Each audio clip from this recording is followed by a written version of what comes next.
Hello and welcome again to Montero Safaris. This is our YouTube channel, which we use to offer you travel advisory and also give you a glimpse into the services that we offer through the vlogs. Montero Safaris is a travel company located in Uganda, but we also offer travel experiences across Uganda, Kenya, Tanzania, and Rwanda.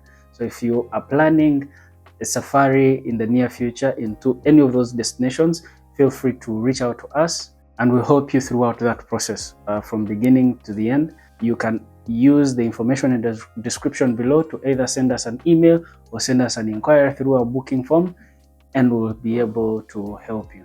And also feel free to like and subscribe so that you don't miss our travel advisory. In this video, we're going to talk about what to consider when choosing a safari destination in Uganda. Uganda has 10 national parks and a list of other destinations including game reserves, unique historical sites, and quite a number of areas that offer you a chance to understand the Ugandan culture, the history of Uganda, and also what is so unique and beautiful about Uganda. But if you're in Uganda, how do you choose where to go and not where to go? Because what is available to you is a lot, so you need to determine what would be the best activity for you to do, or what would be the best destination for you to do. In this video, I'm going to talk about 5 main things that you need to consider when you're choosing a destination. So the first thing that you need to consider is, what do you want to see? Just to start from the 10 national parks in Uganda, and each national park offers something different.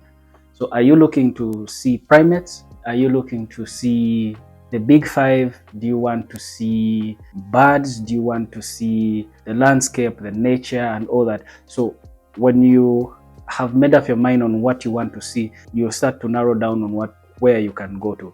For example, if you're looking to see gorillas, mountain gorillas are found in 3 countries in the world, that is Democratic Republic of Congo, Rwanda, and Uganda. Uganda has half the global population of those mountain gorillas, and you will find them in Winnie Impenetrable National Park and Mugahinga National Park. So if your interest is to see gorillas, your main destination will either be Mugahinga National Park or Winnie Impenetrable National Park. If you want to see the big 5, or you're going to choose Murchison Falls, because Murchison Falls National Park has 4 of the 5 members of the big 5. You'll find the lions, you'll find elephants, you'll find the buffalo, you'll find the leopard. But along the way, as you're heading to Murchison Falls, there's the Ziwa Rhino Sanctuary, which was created to establish rhinos in Uganda, and so there you can do rhino trekking. Now, that will complete a cycle of the big fire.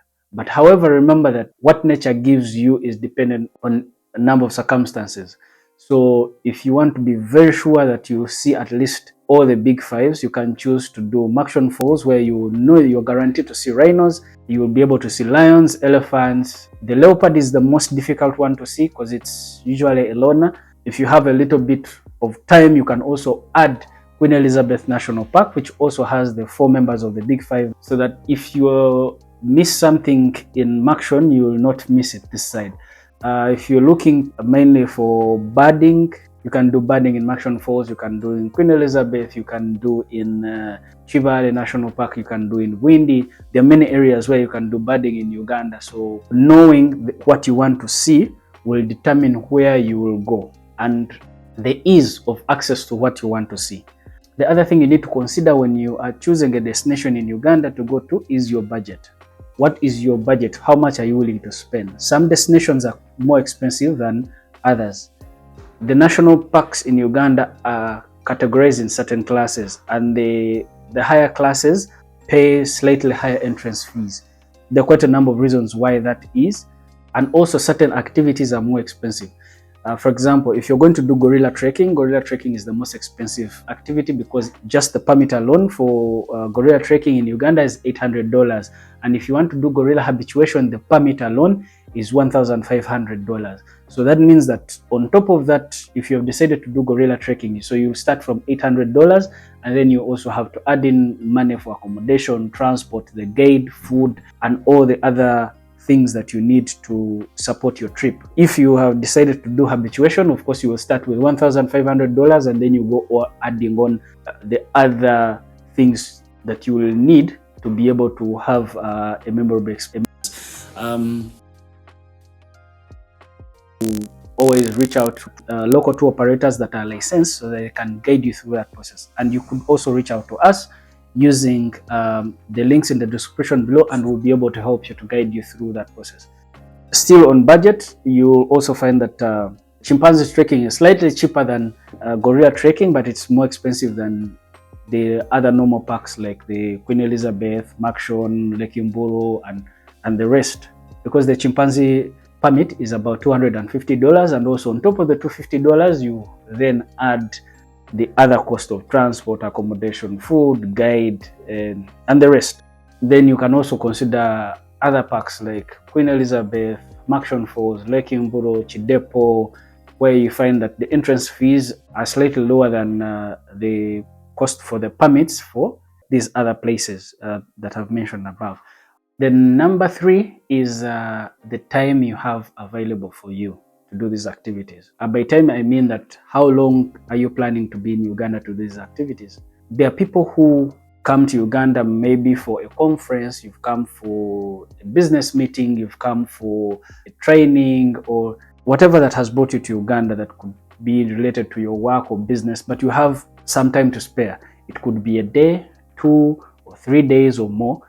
That will determine where to go. If you only have 1 day, the activity that you can easily do could be an activity in Jinja where you can go in the morning and come back in the evening. That's where you can see the source of the Nile, you can do water rafting, kayaking, bungee jumping, and quite a number of adventurous activities, because Jinja is usually referred to the adventure capital of Uganda. So if you have about 2 days, you can still consider Jinja. But then also, if you are so much interested in wildlife, you can consider Lake Mburu National Park.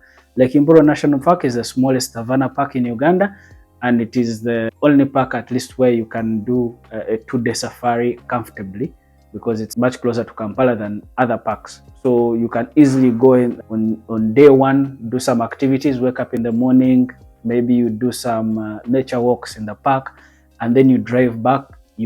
And if you're having maybe your flight at around 5 in the evening or 6 or onwards, you are able to catch your flight if you have gone to Lake Mburu.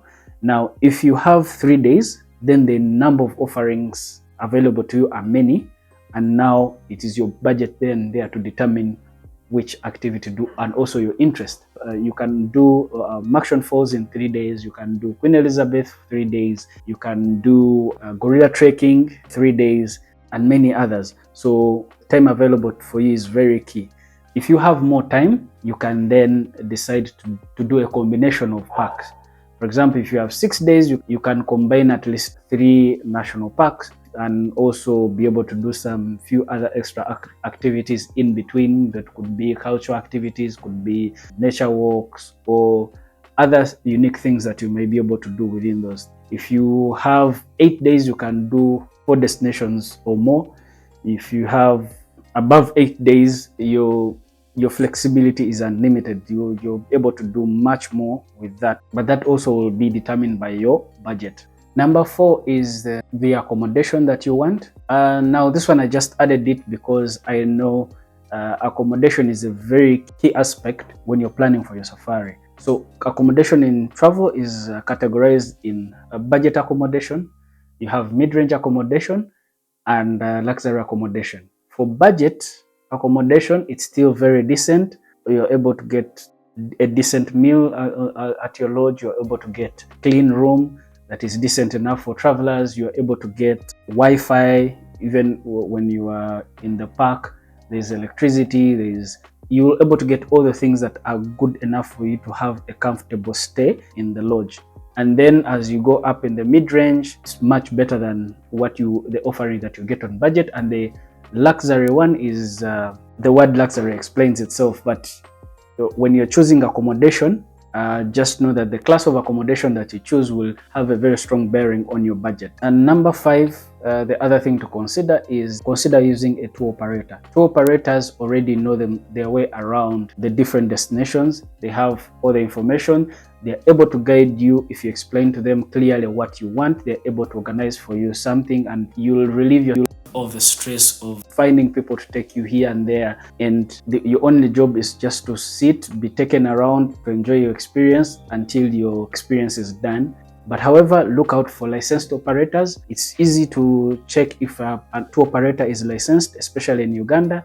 You can go to the Uganda Tourism Board and check tour operators, type in the name of the company that you've communicated with or you are in touch with. They will be able to bring that company and its license number. Once you find it there, then you'll know that this company is licensed, so that in case of any issue that you have, which is rare, you will be able to go to the authorities in Uganda to assist you sort out your issue. So basically, those are some of the things to consider when choosing a destination to travel to in Uganda. And if you have been able to watch up to this point, please like the video, subscribe if you're not subscribed yet, and hit the notification bell so that you don't miss any of our travel advisory and also our travel vlogs as we try to make travel easier for you. Some of the information that we give here is also on our website. If you are interested in reading, please visit our website and you'll be able to have more information from there.